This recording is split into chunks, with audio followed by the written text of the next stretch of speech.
Hello survivors, welcome to a brand new Soulstone survivor video. Today we are going to be speed running the Sigils of the Void using the Blacksmith again, but we've got a really strong build. It's even stronger than last time, but there's a lot of RNG that comes with it. So we're using advanced tactics, battle proficiency, focused mind, and divine legacy. Then we run endless refill, reroll mastery, and unconventional start. There is a second option where not using divine legacy and actually just grabbing ourselves extra help. And I'm going to try this version first to see if it's any better. So let's go Sigil of Wickedness plus 10. My best time is a crazy amount of plus, I think it was like just under 9 minutes. So about, actually just over 9 minutes. So we're going to hope and see if we can get it to be a little bit better than that. First, we start off with Midorahk because we need that beautiful area of effect. And we're going to go straight to the objective. So over here, you can see we've actually got a +4, +3, +3. So that's a really good start for us. And we want to try and get those ones out there. So we need to get these. We need to get them really, really well. And the one thing that we don't need to get is boss fights. So we're going to try our best to avoid them. And we're going to try our best to get all of these +4s. But the faster we can do this, the better. Grab the movement speed. And there's one weapon that we grab that's actually going to be fantastic here for movement speed. And I want to grab that first before everything else. So where are you? Oh, I skipped over it. Okay, we'll just take something else. Be sharp again. Okay, Anvil Slam is one that we need. Okay, I made a mistake there, so I skipped over a couple of the skills that we needed, trying to get the one I wanted, and I skipped over the one I wanted. So that was really bad on my behalf, but it's not like it really changed anything here. It just made it a little bit harder to get because we don't have as many rerolls. So what I have to do here is to make up for that. I do have to just spend a little bit more time not leveling up so that we can store 1 or 2 more rerolls so we can get the weapon we're looking for.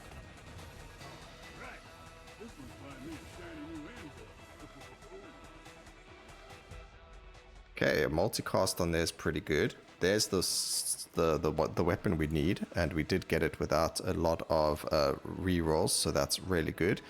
But now we need another weapon, and we're not getting it. So we're just going to grab the disarray of weapon. It's fine to grab this. It's not going to be bad at all. It does give us disarray on hit as well, which is going to be super. So we'll just pick this up. Soul Core will do its job. And damage is actually going to come from other skills, not even Soul Core. It's actually going to be from the Arcane Staff, from Arcane Explosion, and things like that.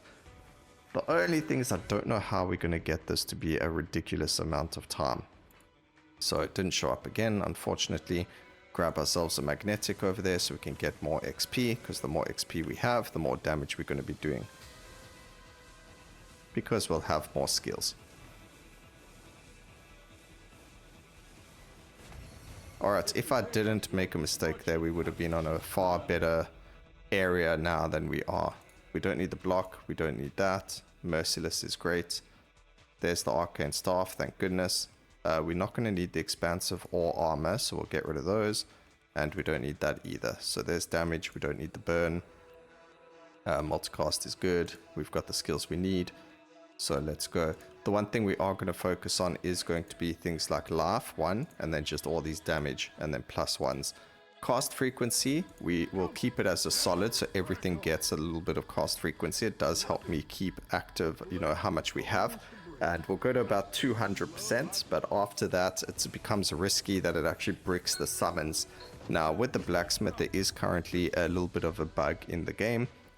It's not really a bug, it's actually quite difficult for the developers to code out of the game because each one of these units is actually 2.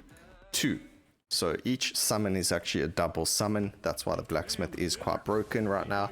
And what happens is when you get too much cast frequency, it actually makes it so that the weapons only shoot one of their skills instead of double them. So you don't get some of the buffs maybe, or they don't do the one damaging attack that you might need that does damage over Brittle, like Soul Core has a skill that applies Brittle and then another skill that deals damage based on the amount of Brittle stacks you have. So if you're applying Brittle skills, the only one that's working, instead of the skill that deals damage based on the Brittle stacks, then you kind of get the point that you're going to lose out over there. So we try and stick to a certain amount of cast frequency so it doesn't drop. Also, where are my summons?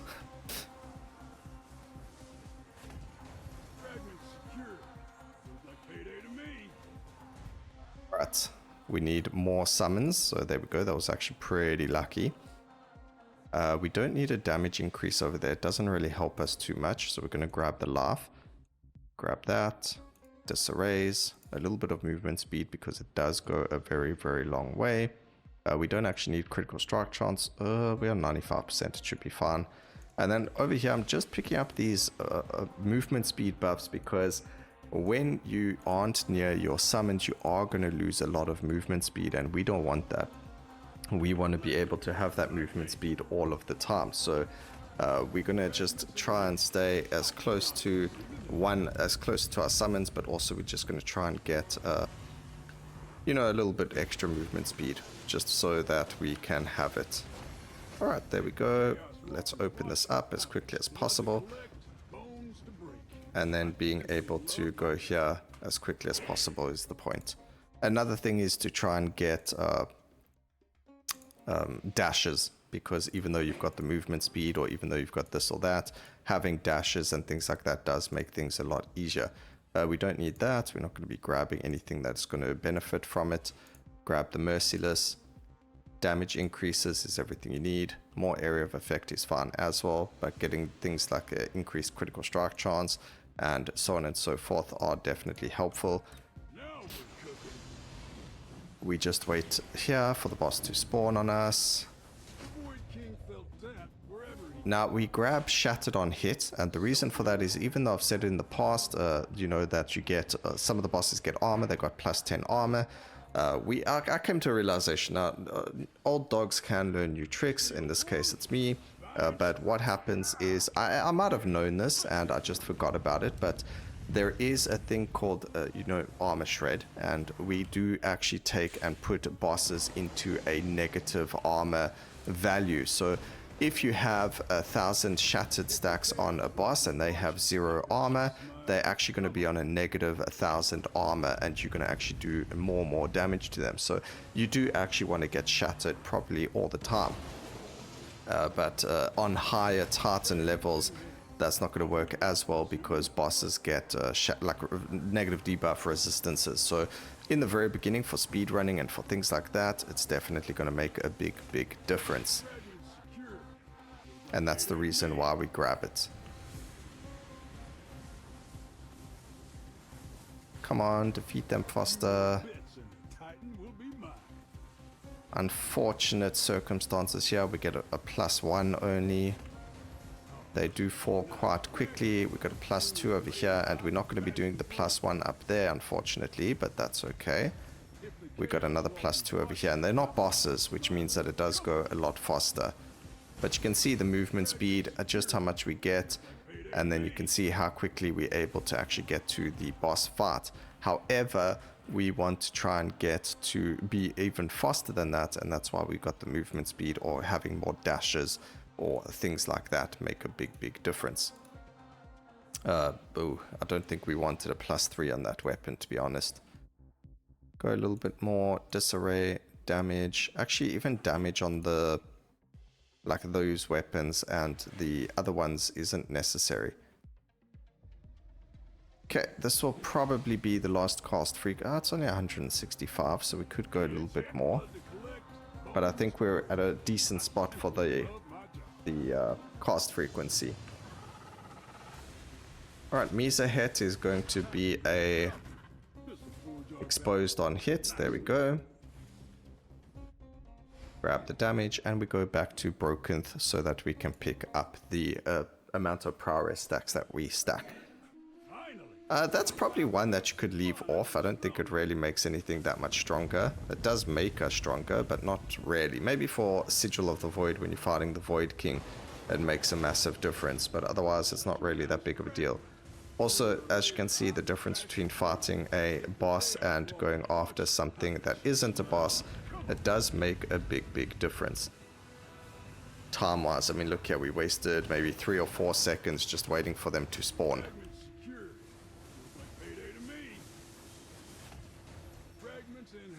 And this is why we don't want the boss fights, but the game's just giving us bosses, so we can't really do much about that. A few more bits and the Titan will be mine. If the Chaos Walker's right, this one's find me a shiny new anvil. Oh, such a nice fragment. Come on, 6 minutes and 9 seconds. I'm not even going to spend these 29 points just yet.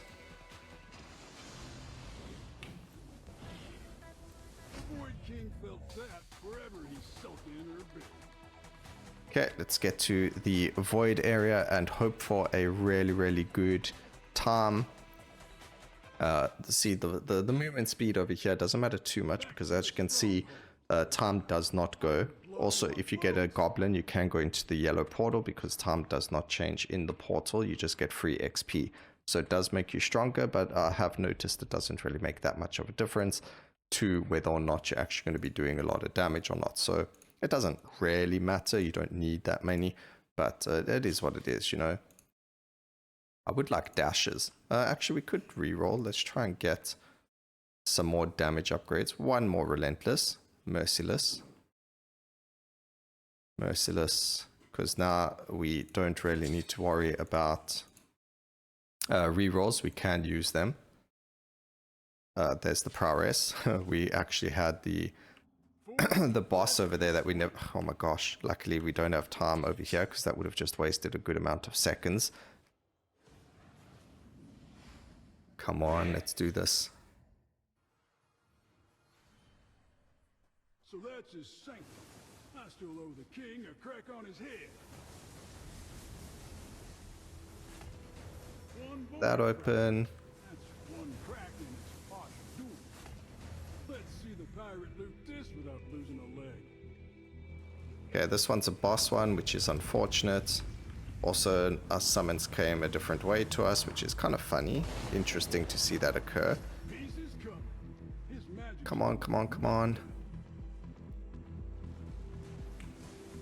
We need to move faster. We need to open up.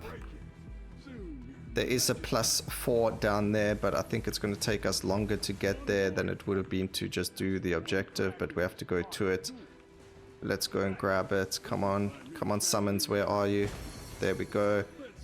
Get ourselves to there. It can be a sub-8, ladies and gentlemen. Come on, come on, come on. Let's go.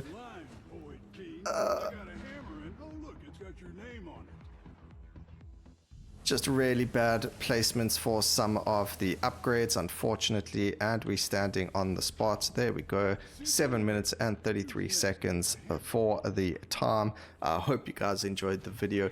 That is a brand new record for me and a brand new Netherworld time. I mean, sigil difficulty over there. So Soul Core actually dealing the most amount of damage. I think it's because we had we were running around so much, so Arcane staff didn't have the time. But there you have it. I hope you all enjoyed the video. Please remember to like, comment, and subscribe for more videos like this in the future. And always remember, keep safe, survivors. Until next time, cheers.